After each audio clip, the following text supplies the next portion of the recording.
What is enlightenment? I'm often asked, what is enlightenment, or could you define enlightenment?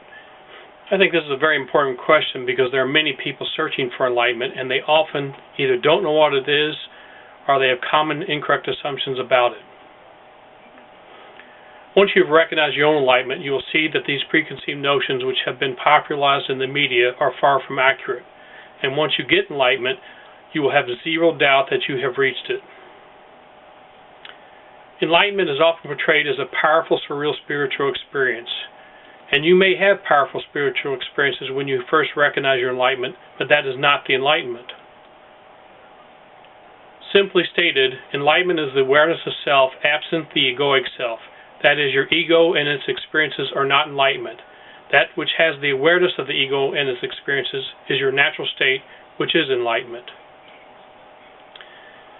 It is the awareness, divorced from the egoic self, that is the enlightenment. The experience of the egoic self is the altered state of consciousness that is separate from the awareness. To reach enlightenment is to have no altered state of consciousness or experience, but rather to observe or be aware of the altered states. The altered states of consciousness include the everyday awareness of organic reality and any spiritual experiences. They are all just part of the illusion or Maya. It is only the awareness of the manifestations and illusions that is your natural or unaltered state of consciousness. The idea that you, your ego, is a separate and real thing is the ultimate state of altered consciousness. It is a very powerful illusion. Imagine, if you would, that you have been on a drug-induced state of consciousness your entire life, and then one day the drugs left your system and you could experience organic reality without all the drug-induced effects. You would say, finally, I am no longer in this fantasy of illusion. Likewise, when you can find awareness without the filters of the egoic self, which is the illusion of a separate self, then you will have awareness of your true self and your natural state. That is enlightenment. Another example is when you are having a lucid dream. That is a dream where you find yourself aware that you are dreaming.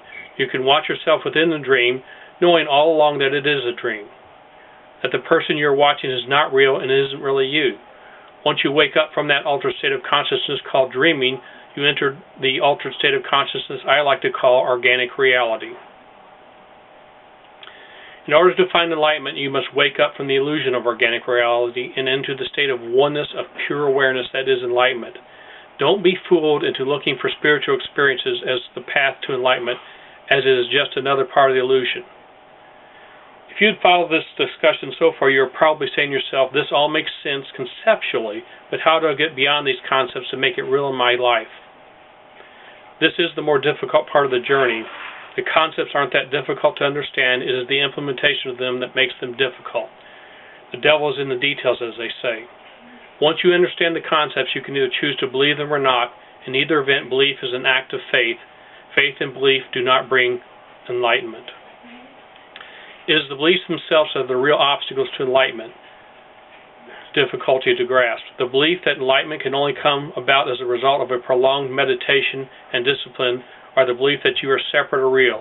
None of these are true, but don't believe me either. Find out for yourself.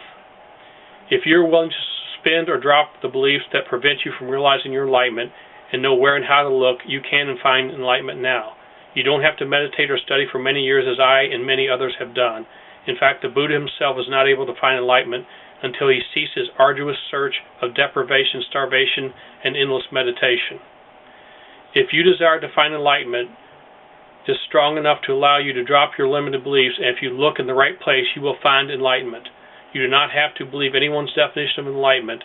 You can know non-conceptually for yourself.